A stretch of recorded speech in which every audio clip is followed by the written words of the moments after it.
Mais de 47 milhões de brasileiros têm planos de saúde. Você tem? Conhece os seus direitos? Sabe o que fazer se não conseguir marcar consulta com um médico especialista ou se um exame for recusado pelo plano? Conhece as novas regras para mudar de plano de saúde? Para tirar todas as suas dúvidas sobre esse tema, eu chamo agora Rafael Roba, advogado especialista em saúde. Já está aqui, Rafael. Bem-vindo ao Como Será. Muito obrigado, muito prazer. Prazer é meu. Vamos tirar as dúvidas de todos, que não são lá. poucas, são muitas. Imagina. Bora lá, Rafael. Ó, sim. Agora, em junho, né, entraram em vigor as novas regras da ANS, a Agência Nacional de Saúde, para mudança de plano sem carência. Isso. Foi isso, né? O que mudou? Isso, é a portabilidade, são as regras de portabilidade, né? Quando um beneficiário pode mudar de uma operadora de plano de saúde para outra, sem ter que cumprir novas carências. Então, ele leva para a nova operadora as carências que ele já cumpriu na operadora anterior. Antes, os beneficiários de planos empresariais estavam fora dessa regra. Então, só os beneficiários de planos individuais ou coletivos por adesão, que são aqueles planos contratados por sindicatos e associações, é que podiam fazer essa mudança sem carência. A partir de agora, com essa nova regra, os beneficiários de planos empresariais também podem fazer a mudança, né, de um plano para outro, sem ter que cumprir novas carências. Além disso, as novas regras de portabilidade também acabou com aquela janela de tempo que o beneficiário podia exercer a portabilidade. Por quê? Porque antes, um beneficiário que quisesse fazer a portabilidade, ele teria que exercer esse direito no mês de aniversário do contrato ou nos 3 meses subsequentes. Então, ele tinha só um período de 4 meses no ano para fazer a portabilidade. Tá. Agora não, agora acabou. Qualquer momento que ele quiser fazer a portabilidade, ele também pode. E uma terceira mudança relevante nas regras de portabilidade é que a ANS acabou com a exigência de compatibilidade entre os planos. Tá? Então, antes, um beneficiário que tivesse um plano só hospitalar teria que mudar para outro plano que também fosse só hospitalar. Agora não. Agora, se ele tem um plano com abrangência somente hospitalar e queira mudar para um plano que tenha também abrangência hospitalar, ambulatorial ou cobertura obstétrica, ele pode, não tem problema. A única coisa é que ele vai cumprir carência para essas novas coberturas. As coberturas que ele já tinha no plano anterior, ele não precisa mais cumprir carência. Me parece que ficou melhor para o cliente, não?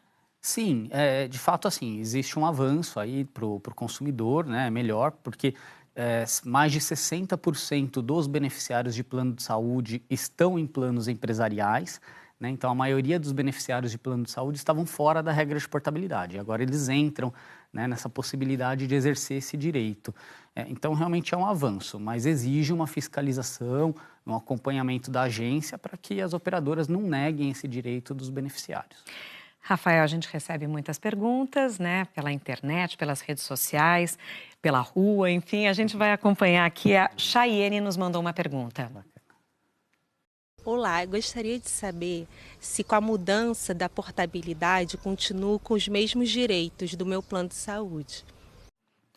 Sim, na verdade a mudança de portabilidade não altera em nada os planos que existem hoje, né? O beneficiário que tem um plano de saúde hoje, ele mantém todos os direitos, todas as coberturas que ele possui. O que a portabilidade permite é que ele busque no mercado um plano que melhor atenda a necessidade dele e que ele possa fazer essa troca sem ter que cumprir novas carências, tá? Quantos planos existem? São muitos, né? Muitos, assim, existem muitas operadoras, né, que comercializam plano de saúde. Na verdade, existem poucas grandes que concentram uma boa parte do mercado, mas existem muitas pequenas espalhadas também. E hoje a gente encontra, na verdade, 3 modalidades de contratação, que são os planos individuais e familiares, que são aqueles contratados por pessoa física, né, em benefício próprio ou dos seus familiares. Tem os planos coletivos por adesão, que são aqueles por meio de sindicatos e associações, ou os empresariais, que as empresas contratam para os seus funcionários ou seus sócios. Maravilha. Beatriz também nos manda uma pergunta, vamos ouvir. Eu queria saber se com o meu plano empresarial, se eu for demitida, eu posso fazer portabilidade para um plano individual? Pode. Hoje é muito difícil encontrar plano individual no mercado à venda, né? A maioria dos planos que estão no mercado para venda são planos coletivos. Por que isso? É porque existe uma regulamentação mais protetiva dos planos individuais que fez com que as operadoras perdessem o interesse na comercialização desse plano. Porque o plano individual ele só pode sofrer reajuste pelos índices que a ANS autoriza, e a operadora também não pode cancelar de forma imotivada um plano individual. Isso não existe nos planos coletivos. Os planos coletivos não têm um reajuste regulamentado, então a operadora reajusta o quanto ela quer, né? E quando um determinado grupo, uma determinada empresa não se torna mais interessante para a operadora, ela pode cancelar aquele plano de forma imotivada, dando 60 dias de aviso prévio. Agora, voltando à pergunta da Beatriz, que ela falou, se demitida, se ela pode levar a portabilidade? Se for demitida, ela tem, assim, se ela contribuía para esse plano enquanto ela trabalhava, ela vai poder ficar um período nesse plano após a demissão. Caso ela não tenha contribuído para esse plano durante o vínculo empregatício, ela vai perder esse plano assim que acabar o aviso prévio dela. De quanto tempo? O período de permanência, caso ela tenha contribuído, varia de 6 meses a 2 anos. Vai depender do período que ela trabalhou na empresa, tá? Mas tanto se ela contribuiu ou não, ao final do plano de saúde, da cobertura do plano de saúde, ela pode exercer a portabilidade. Ela tem 60 dias para fazer essa portabilidade. Maravilha. Rosi também nos manda uma pergunta. Rosi Passos, gostaria de saber se a terceira idade também pode trocar o plano. Pode, sem dúvidas. Aliás, a própria lei dos planos de saúde proíbe as operadoras de recusar a inclusão de um beneficiário em razão da idade, né? Isso é uma discriminação contra o idoso. O idoso jamais pode ser discriminado, recusado na adesão de um plano de saúde. Isso é contra a lei, então o idoso ele tem sim o direito de fazer a portabilidade. Aliás, é um momento, né, em que o ser humano mais precisa, né, tratar a saúde, estar amparado. Sem dúvida. Olha, eu queria saber como saber quais planos podem fazer a migração. Existe dentro da página do site da ANS, tem essa relação ou não? Existe um guia. A ANS disponibilizou no site um guia que permite que o beneficiário acesse, coloque o CPF e a data de nascimento dele. Automaticamente a ANS traz já os dados do plano atual dele e aí ele vai fazer uma seleção do plano que ele, assim, das características do plano que ele pretende, para onde ele pretende ir, né? Então, se ele quer um plano com cobertura só hospitalar ou hospitalar e ambulatorial, se ele quer um plano regional ou com abrangência nacional, se ele quer uma contratação empresarial ou coletivo por adesão, então ele vai colocar esses dados e o próprio guia da ANS vai dizer para quais operadoras e quais planos ele pode fazer a portabilidade sem ter que cumprir carência. Nossa, isso é uma facilidade, né, para a gente, porque não é ficar buscando no mercado, está centralizado tudo no site da ANS. Sim. Tá, então facilita muito a vida, Sim, né? Facilita. A única coisa é que, assim, depois que ele faz essa pesquisa e emite um relatório de compatibilidade do plano, ele precisa buscar a operadora para onde ele pretende ir, claro, para fazer a portabilidade, né? Então, nesse momento, pode ser que ele sofra ali alguma recusa abusiva, aí pode ter algum problema. Mas aí, caso ele enfrente alguma dificuldade, ele pode fazer uma reclamação na própria ANS ou, se for o caso, buscar o Poder Judiciário. Vamos falar de reclamação já, que esse é um assunto que rende. Niedia também nos manda uma pergunta. Niedia Prado queria saber se a pessoa que está fazendo o plano de saúde pela primeira vez também vai ser tirado o tempo de carência ou vai ter que esperar aqueles meses todos para fazer uma cirurgia ou exame de imagem. Seria bom, né? Não, se ele está fazendo pela primeira vez um plano de saúde, se ele não estava em nenhuma outra operadora antes, ele vai ter que cumprir as carências, tá? A lei determina o prazo máximo de carência. Para urgência e emergência, a carência máxima é de 24 horas, então, feito o plano de saúde, após 24 horas ele já tem direito a atendimento em casos de urgência e emergência, mas aí para internação, cirurgias, aí sim tem um período de carência que ele tem que cumprir. Para quem reclamar se o plano se recusar a cobrir algum exame, por exemplo? Então, a ANS, ela disponibiliza um canal no seu site de reclamação, o beneficiário pode fazer reclamação por meio desse canal. A ANS notifica a operadora e concede à operadora 10 dias úteis para que ela se posicione sobre essa negativa. E caso a ANS entenda que essa negativa, essa conduta da operadora foi abusiva, ela vai abrir um procedimento administrativo contra a operadora. Mas isso nem sempre resolve o problema do cliente. Então, caso ele faça essa reclamação via ANS e não tenha a solução efetiva do seu problema, aí ele tem que ir para o Poder Judiciário, ele tem que buscar a justiça. As pessoas nessa hora têm pressa, né, Rafael? É. Ninguém pode esperar, a saúde não pode esperar. Sem dúvida, mas o Judiciário ele tem dado respostas muito rápidas para questões de saúde, né? A gente percebe que o Poder Judiciário funciona muito bem para essas situações urgentes de tratamento, de pessoas que precisam efetivamente se submeter a um procedimento. O Judiciário tem dado respostas efetivas e rápidas. Bom saber. Gleiciane também nos manda uma questão. Vamos lá? Eu gostaria de saber o que o plano deve cobrir obrigatoriamente. Existe o básico? Existe. A lei dos planos de saúde traz essas coberturas obrigatórias. Por exemplo, para planos ambulatoriais, então tem consultas ilimitadas, exames que sejam necessários para elucidação diagnóstica. Para planos que têm cobertura hospitalar, internação tanto em quarto ou enfermaria, como também em UTI, sem limite de dias, né? Honorários médicos decorrentes dessa internação, todas as taxas, todas as despesas de materiais, enfim, tudo que tiver relacionada a essa internação, né? Então, um plano que tenha cobertura obstétrica também tem ali todo o pré-natal e o parto, né? Então, tudo isso é de cobertura obrigatória. E a ANS, ela edita um rol de procedimentos de cobertura mínima obrigatória também, que é atualizado a cada 2 anos. Então, o que está no rol da ANS obrigatoriamente tem que ser coberto, mas não se limita só ao que está no rol, porque ele é um rol de cobertura mínima, né? Então, o que está lá tem que ser coberto, mas caso o médico do paciente prescreva um tratamento que eventualmente não esteja ainda incorporado nesse rol, se tiver justificativa, necessidade, não seja nenhum tratamento experimental, nada disso, o plano tem que cobrir. Arthur nos manda uma pergunta, vamos lá? Arthur Aloraldo. Olá, gostaria de saber se os planos de saúde têm alguma obrigação de cobrir gastos com os filhos menores de idade de seus clientes, desde que se faça um plano familiar, não? Desde que esse filho seja dependente dele no plano de saúde, sim. As mesmas coberturas do titular se refletem para os dependentes, sejam filhos menores ou...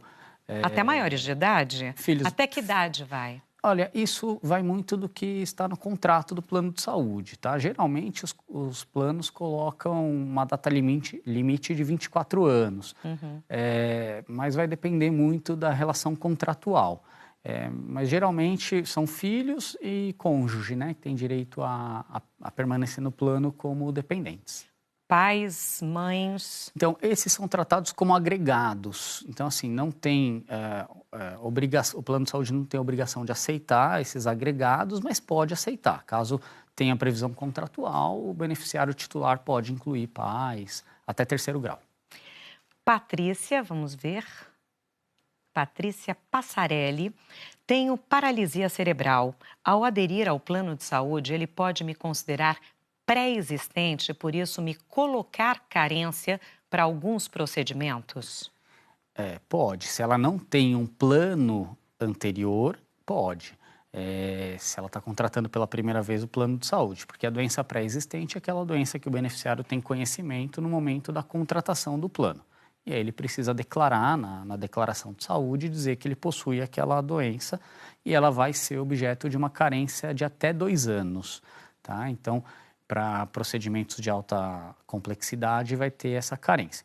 Mas mesmo para doença pré-existente, se esse beneficiário tiver uma situação de urgência e emergência, aí ele sai da hipótese de pré-existência e entra na hipótese de urgência e emergência, que a carência máxima é de 24 horas e não 24 meses.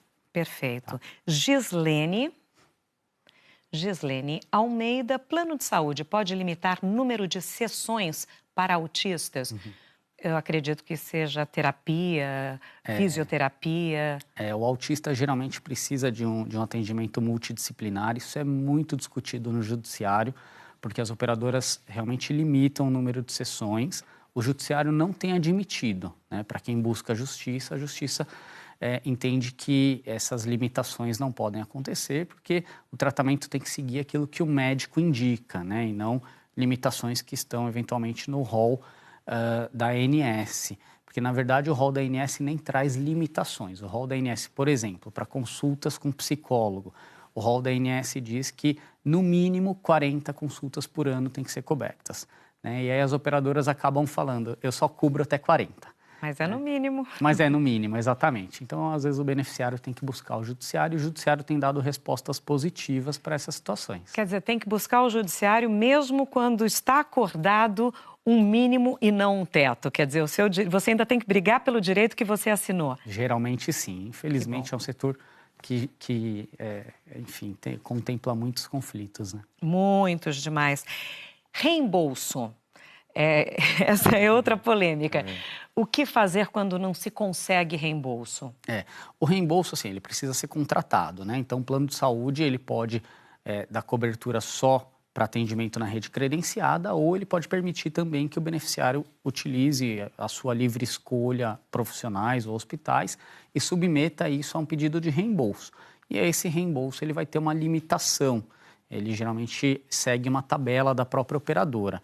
O grande problema é que a informação para que você saiba qual é o valor de reembolso que você tem direito, como dá até preguiça. Exatamente, como esse reembolso é calculado, isso fica ali enfim, num ambiente muito obscuro que o beneficiário dificilmente tem acesso a essas informações. E aí acaba recebendo ali cálculos da operadora unilaterais, que não explicam muito bem como chegaram a esses valores, e os reembolsos muitas vezes são bem abaixo do que o mercado cobra, né, do beneficiário. Mas, Rafael, as regras não deveriam ser mais claras? Deveriam. De fato, deveriam, porque assim, o contrato de plano de saúde é um contrato de consumo. Então, não se aplica só a lei dos planos de saúde, se aplica também o Código de Defesa do Consumidor. E o Código de Defesa do Consumidor é claro ao dizer que o fornecedor de serviços ele tem que agir de forma clara, com informações adequadas para o consumidor. Então, calcular o reembolso, por exemplo, né, de forma obscura, sem que o consumidor consiga facilmente identificar o valor que ele tem direito a reembolso, isso é uma ofensa ao Código de Defesa do Consumidor. Falando em consumidor, o cidadão que contrata um plano de saúde, ele é um consumidor, ele é um cliente, um beneficiário ou ele é um paciente? Ele é um consumidor, exceto aqueles planos de autogestão, né? Que são aqueles planos que geralmente são ligados a uma empresa e é a própria empresa que gere o seu plano. Então, para esses planos de autogestão, o judiciário já entendeu que não se aplica o Código de Defesa do Consumidor. Para todos os outros tipos de plano, se aplica o Código de Defesa do Consumidor. Ele é um consumidor, né? Ele pode exigir os seus direitos com base no CDC, né? Muito bom. Ana Maria Barbosa nos manda a pergunta: por que não existe mais plano individual? Então, como eu mencionei, né? Exato. Como eu mencionei, como a legislação regulamentou o reajuste e a questão da rescisão, as operadoras perderam o interesse e hoje 80% aí, aproximadamente dos planos de saúde no mercado são coletivos. Quando a gente estava falando de plano familiar, é possível fazer um plano coletivo para toda a família, né? A gente falou aí até a terceira geração como dependente. É possível fazer um plano coletivo ou não? Se a família tiver vínculo com uma empresa, sim, né? Então, assim, se for um plano empresarial e as pessoas dessa família tiverem vínculo com essa empresa, forem sócios, por exemplo, dessa empresa, podem. Porque quem pode aderir a um plano empresarial são funcionários, sócios e os seus dependentes, né? Filhos e cônjuges. Então, as pessoas que vão aderir a esse plano precisam ter esse vínculo, ou com a empresa ou com o titular. Pequenas empresas, empreendedores conseguem? Conseguem. Tem só uma regra específica para MEI, né, um microempresário individual. Para você fazer um plano empresarial com uma MEI, essa MEI precisa ter no mínimo 6 meses de existência, né? Então ele não consegue abrir uma MEI e já fazer o plano de saúde, ele precisa esperar pelo menos 6 meses e todo ano ele precisa demonstrar para a operadora de plano de saúde que essa MEI está ativa, está funcionando, né? Assim, tá regular perante a Receita Federal, perante o Estado. Seguindo essas regras, ele pode fazer. Maravilha. Claudinha também nos manda uma pergunta. Claudinha Barbosa, por que a ANS, a Agência Nacional de Saúde, permite esses aumentos anuais exorbitantes? Então, esse é o grande problema. Como hoje 80% dos contratos são coletivos, a ANS não regulamenta os reajustes dos planos coletivos. Então, ela não fiscaliza, ela não tem nenhum tipo de ingerência sobre esses reajustes. Cada operadora é que apura o seu reajuste e aplica. Né? E aí que nascem as abusividades, né? Então, isso também é muito judicializado, muita gente questiona os reajustes na justiça, justamente por falta de transparência, por falta de fiscalização, controle da agência. Quer dizer, não é com a ANS fiscalizar aumento de preço? Não, a ANS não fiscaliza. A única obrigação que a ANS impõe à operadora é que a operadora informe para a ANS o quanto ela aplicou de reajuste. Mas a operadora não precisa pedir autorização da ANS para aplicar o reajuste nos planos coletivos. Inclusive, existiu uma auditoria do TCU sobre a ANS que apurou que a ANS realmente não tem controle, não tem mecanismos de fiscalização sobre os reajustes dos planos coletivos. Então, tudo bem aumentar muito além da inflação? Aí essa abusividade vai ter que ser objeto de análise na justiça, né? O consumidor que se sentir lesado com um reajuste abusivo, ele tem que ir na justiça e aí o judiciário vai enfrentar essa questão, vai exigir que a operadora demonstre que realmente aquele reajuste era necessário e se a operadora não demonstrar, ele vai revisar o reajuste. Mas agora com a portabilidade, né, para todos, a concorrência vai fazer a diferença, né? É o que se espera, né? Assim, a portabilidade vai permitir que o consumidor se movimente mais no mercado. Então, o que se espera é que essa concorrência traga preços mais acessíveis, né? Bom, se não tem regra para reajuste, que dirá para reajuste de idoso, né? Porque é uma loucura quando você vira 60 anos, vai às alturas também? O que existe é uma resolução da ANS que limita, né, o reajuste para aqueles contratos feitos após 2004, janeiro de 2004, o reajuste por faixa etária, porque além do reajuste anual, o plano de saúde ainda sofre o reajuste por mudança de faixa etária do beneficiário. E a ANS editou uma resolução regulamentando esse reajuste, dizendo que esse reajuste por faixa etária tem que seguir 10 faixas etárias. A última faixa etária que permite reajuste é aos 59 anos. Então, quando ele completa 59 anos, ele sofre ali um aumento. O problema é que esse aumento aos 59 anos se tornou excessivo. Porque a gente está vivendo mais, né? Então, exatamente, já uma projeção pelo menos até os 80. Exatamente. Então, as operadoras acabaram acumulando um percentual muito alto aos 59 anos e a gente vê casos hoje no mercado que a mensalidade do beneficiário dobra quando ele completa 59 anos. Estou quase chegando lá, Rafael. Como reclamar para a ANS? Assim, qual é o caminho das pedras? O mais fácil, por favor. Bom, a ANS ela disponibiliza esse canal de reclamação via site, né? Também tem o canal de reclamação por telefone. O beneficiário ele consegue entrar em contato com a ANS por telefone e fazer essa reclamação. Qual o telefone? Você sabe de cabeça? Eu não sei de cabeça. Não tem problema, a gente vai escrever aqui para todo mundo. Mas o site é ans.gov.br, é muito fácil também de acessar o site e ter acesso ao telefone deles. E também eles têm postos de atendimento nas capitais. O beneficiário pode buscar pessoalmente esses postos de atendimento.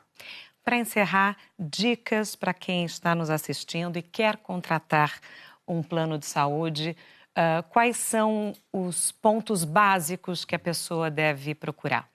Olha, é muito importante que ele se atente à abrangência desse plano, né? Se é um plano que vai dar atendimento para ele só na região onde ele mora, ou se ele vai ter atendimento em outras regiões, até porque muitos planos às vezes só cobrem determinadas regiões, só que os grandes centros de especialização né? Estão nas capitais, então é importante que ele observe isso. Porque muitas vezes a pessoa contrata um plano, ela não viaja muito ou não viaja nada, não sai, né, de casa, acha que um plano restrito àquele perímetro é o suficiente. Mas não, Nem porque sempre. Pode necessitar de tratamento fora dali, né? Sem dúvidas. A gente percebe muito que se a pessoa é acometida com uma doença grave, ela vai querer buscar um centro especializado e às vezes o plano dela não dá abrangência para isso. Então é importante que ela se atente a isso, é importante que ela busque o reembolso, né? Se é um plano que dá direito a reembolso. Ela vai sofrer principalmente por faixa etária, aquelas 10 faixas etárias que a pessoa sofre reajuste necessariamente precisa estar no contrato com os percentuais de aumento. Então é importante que ela observe isso, porque tem bastante diferença entre um contrato e outro. Quais são as 10 faixas etárias? A primeira é aos 18, a última é aos 59, e ele vai escalonando. Então, e para cada faixa etária tem que estar especificado o percentual de aumento. Então é importante que ele observe isso, porque isso vai impactar no momento que ele completar 59 anos. Você acredita que pelo aumento da longevidade vai haver uma revisão dessa última etapa de reajuste aos 50? Uma questão jurídica, né? Porque essa regra vem do Estatuto do Idoso e, enfim, isso vai permitir que a pessoa sofra reajustes acima dos 60, é um retrocesso para a proteção do idoso. Então, eu acho uma questão juridicamente difícil de ser revista, mas da sociedade, né? Acho que a sociedade precisa repensar aí se vale a pena ou não avançar para esse caminho. Maravilha, Rafael, adorei. É uma pena a gente discutir, na verdade, um tema que nos é tão caro e tão importante, claro, a necessidade desse debate, mas é uma pena a gente ter que falar de plano de saúde e a saúde deveria ser um direito de todos gratuitamente, né? Verdade. Mas, enfim, faz parte. Bem-vindo ao Como Será. Se você ainda tem dúvidas sobre esse assunto, manda até esse domingo, hein? Para o comoserá.com, nós vamos repassar as perguntas para o Rafael e as respostas estarão no nosso site a partir de quinta-feira. Mais uma vez, obrigada pelos esclarecimentos. Volte sempre. Eu que agradeço.